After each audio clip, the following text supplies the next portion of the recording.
નમસ્તે વિદ્યાર્થી મિત્રો, હું આકાશ ચૌહાણ ધોરણ 12ના ચેપ્ટર નંબર 2 વૃદ્ધિ અને વિકાસના નિર્દેશકો ના બીજા એક ટોપિક સાથે અત્યારે હાજર છું. મિત્રો, તમને યાદ હોય તો આપણે લાસ્ટ લેક્ચરમાં આર્થિક વિકાસના 4 નિર્દેશકો તમને નામ સાથે કહ્યા હતા, અને એમાંથી જો તમને યાદ હોય તો એક નિર્દેશક એટલે કે રાષ્ટ્રીય આવકનો વૃદ્ધિ દર એ આપણે તમને સમજાવેલો. આજનો આપણો જે ટોપિક ખરો આર્થિક વિકાસના નિર્દેશક તરીકે માથાદીઠ આવકને ચર્ચો તે છે. લાસ્ટ લેક્ચરમાં શું કર્યું હતું આપણે કે ભાઈ જે રાષ્ટ્રીય આવક છે તે તો જાણ્યું હતું, પણ એની કંઈક મર્યાદાઓ હતી. એ મર્યાદાઓના કારણે હવે આપણે વિકાસનો એક બીજો નિર્દેશક ચર્ચવાનો છે. તો સૌથી પહેલા તો પ્રશ્ન યાદ રાખજો, જો ન સંભળાયો હોય તો, કે આર્થિક વિકાસના નિર્દેશક તરીકે માથાદીઠ આવકની ચર્ચા કરો. ઓકે, જો એમાં પહેલો પોઈન્ટ, દેશની કુલ રાષ્ટ્રીય આવકને જો તમે દેશની કુલ વસ્તીના પ્રમાણ વડે ભાગો છો, દેશની કુલ રાષ્ટ્રીય આવકને જો દેશની કુલ વસ્તીના પ્રમાણ વડે ભાગો છો તો જે સરેરાશ આવક તમને મળે, તો મિત્રો યાદ રાખજો, તેને આપણે માથાદીઠ આવક કહીશું. ફરીથી એકવાર સાંભળજો, દેશની કુલ રાષ્ટ્રીય આવકને જો તમે દેશની કુલ વસ્તીના પ્રમાણ વડે ભાગો તો જે સરેરાશ આવક મળે, તો બસ એ સરેરાશ આવકને આપણે શું કહીશું? માથાદીઠ આવક.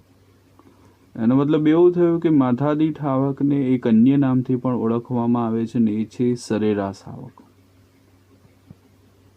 એક એક્ઝામ્પલ આપી દઉં તમને, કે માની લો કે આપણી દેશની કુલ આવક છે 10,000 રૂપિયા.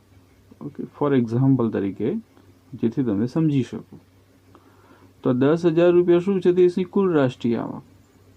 અને માની લો કે દેશની કુલ વસ્તી છે 5, તો 10,000ને તમે જ્યારે 5 વડે ભાગો છો ત્યારે જે પ્રતિ આંકડો આવે છે 2,000નો, તો બસ એ 2,000 આપણા માટે શું થઈ?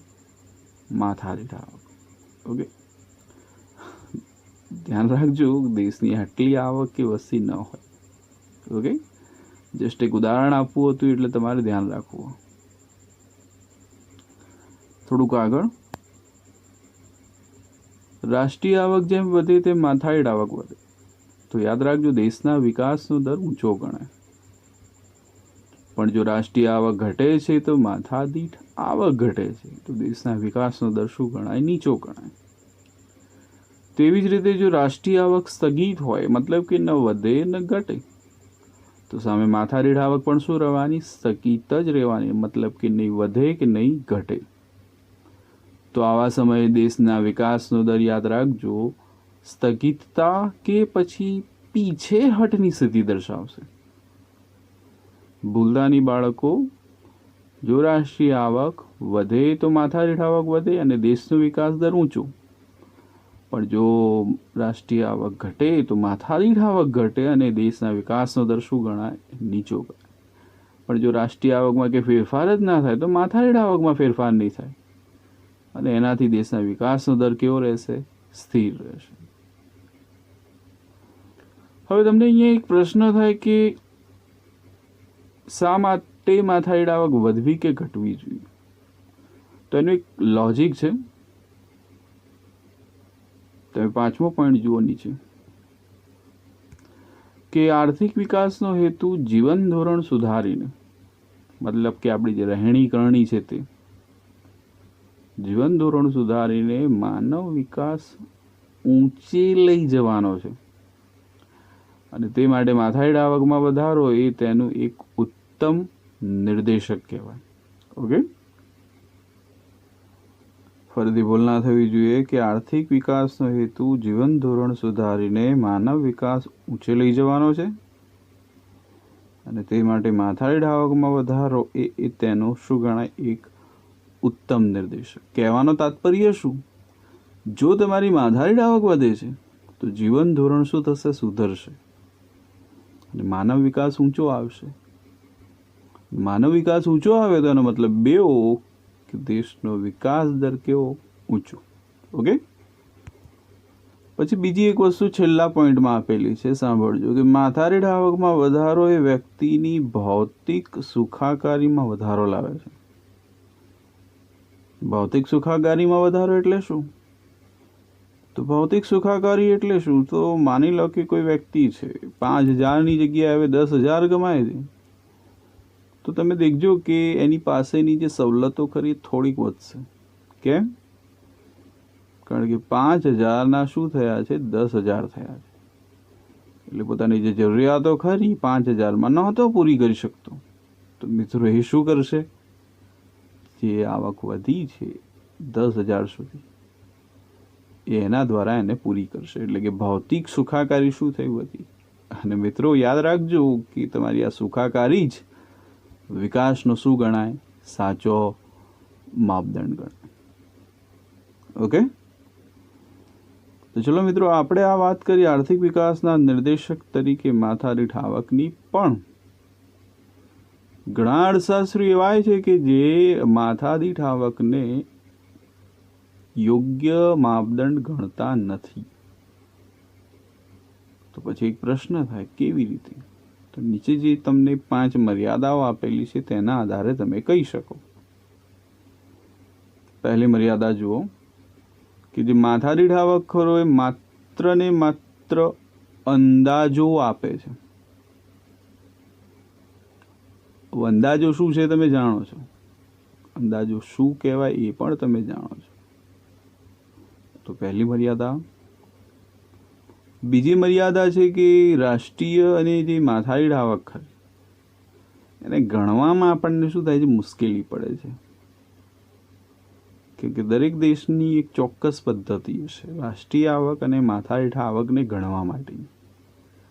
એટલે એ સમયે તમે જુઓ કમ્પેરિઝનનો દર જે ખરો એ આપણે નહીં કરી શકીએ.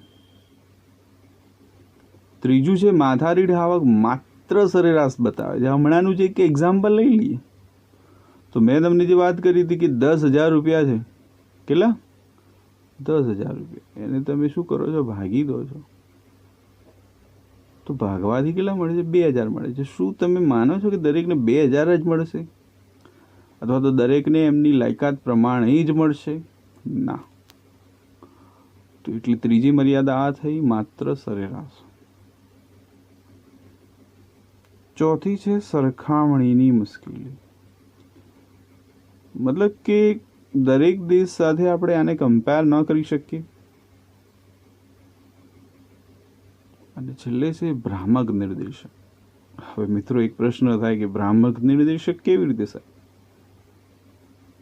તો માની લો કે ભાઈ કોઈ કુટુંબની અંદર 5 સભ્યો છે, કોઈ 1,000 કમાય છે, કોઈ 2,000 કમાય છે, કોઈ 3,000 કમાય છે, કોઈ 4,000 કમાય છે, કોઈ કમાતું જ નહીં.